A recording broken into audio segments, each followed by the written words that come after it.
રાજસ્થાનના ઉદયપુરમાં નિર્માણ પામી રહેલા 84 ફૂટ ઊંચી હનુમાનજીની પ્રતિમાના ધર્મ જાગરણ અભિયાન અંતર્ગત દેશભરમાં ભ્રમણ કરી રહેલા ભવ્ય ગદા યાત્રાનું અંકલેશ્વર શહેરમાં ધામધૂમથી આગમન થયું હતું. અંકલેશ્વર ખાતે આવી પહોંચેલી આ યાત્રાનું સ્થાનિક રહીશો અને ભક્તો દ્વારા ઠેર ઠેર ઉત્સાહભેર ભવ્ય સ્વાગત કરવામાં આવ્યું હતું. ગદાના દર્શન કરી અંકલેશ્વરના હજારો ભક્તોએ ધન્યતા અનુભવી હતી. રાજસ્થાનના ઉદયપુરમાં નિર્માણ પામી રહેલા 84 ફૂટ ઊંચી હનુમાનજીની પ્રતિમાના ધર્મ જાગરણ અભિયાન અંતર્ગત દેશભરમાં ભ્રમણ કરી રહેલા ભવ્ય ગદા યાત્રાનું અંકલેશ્વર શહેરમાં ધામધૂમથી આગમન થયું હતું. અંકલેશ્વર ખાતે આવી પહોંચેલી આ યાત્રાનું સ્થાનિક રહીશો અને ભક્તો દ્વારા ઠેર ઠેર ઉત્સાહભેર ભવ્ય સ્વાગત કરવામાં આવ્યું હતું. ગદાના દર્શન કરી અંકલેશ્વરના હજારો ભક્તોએ ધન્યતા અનુભવી હતી. આ ધર્મ જાગરણ યાત્રાનું મુખ્ય આકર્ષણ અષ્ટધાતુમાંથી ખાસ તૈયાર કરવામાં આવેલી 21 ફૂટ લાંબી અને 1001 કિલો વજન ધરાવતી વિશાળ ગદા રહી હતી. આ અલૌકિક ગદાને નિહાળવા અને તેના દર્શન કરવા માટે મોટી સંખ્યામાં શ્રદ્ધાળુઓ ઉમટી પડ્યા હતા. અંકલેશ્વરના રામકુંડ ખાતે મહંત ગંગાદાસ બાપુના હસ્તે આ વિશાળ ગદાનું વિધિવત પૂજન અર્ચન કરવામાં આવ્યું હતું. રામકુંડ ખાતે આયોજિત ગદા પૂજનના આ ધાર્મિક પ્રસંગે રાજ્યના મંત્રી ઈશ્વરસિંહ પટેલ પણ ખાસ ઉપસ્થિત રહ્યા હતા.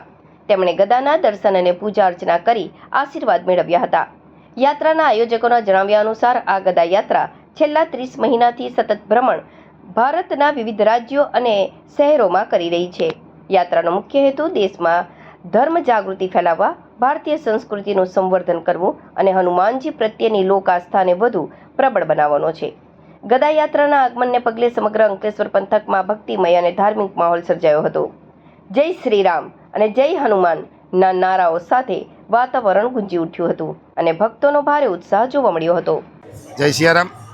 આજે રામકુંડ તીર્થ ઉપર ઉદયપુરથી નીકળેલી ગદા યાત્રા, જ્યાં હનુમાનજીની 84 ફૂટની ભવ્ય દિવ્ય અને અત્યાધુનિક મૂર્તિની પ્રાણ પ્રતિષ્ઠા થવા જઈ રહી છે, ત્યારે ઉદયપુર રાજસ્થાનથી 26 ફૂટની ગદા યાત્રા આજે રામકુંડ તીર્થ ઉપર આવી અને તમામ ભક્તોએ આ ગદા યાત્રાનું સ્વાગત કર્યું અને એમના દર્શન કર્યા. સાથે સાથે આજે આરતીનો બહુ ભવ્ય અને દિવ્ય કાર્યક્રમ રાખવામાં આવ્યો છે, જેમાં ઈશ્વરસિંહ પટેલ, અમારે પ્રમુખ શ્રી જિગ્નેશભાઈ અંદાડિયા, કમિટીના ચેરમેન શ્રી રાહુલભાઈ, તમામ સંગઠિત સભ્યો આજે હાજર રહીને નરેન્દ્રભાઈ મોદીએ જે રેકોર્ડ તોડ્યો, વડાપ્રધાન 12 વર્ષ, એના ઉપલક્ષમાં આજે મહાઆરતીનો કાર્યક્રમ, રામજીની આરતી કરવામાં આવશે. અસ્તુ. જય સિયારામ.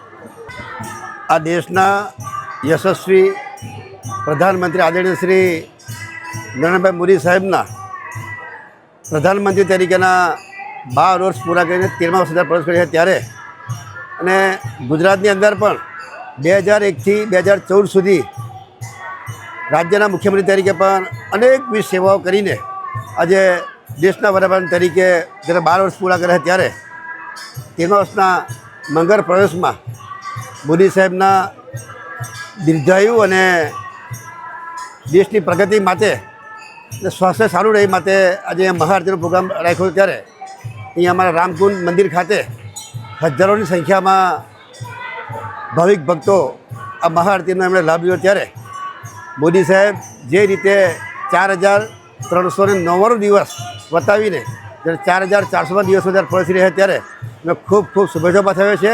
સમગ્ર ક્ષેત્રે દેશની અંદર અને ગુજરાતની અંદર ખૂબ પ્રગતિ થાય એવી પ્રભુને પ્રાર્થના કરીએ છીએ.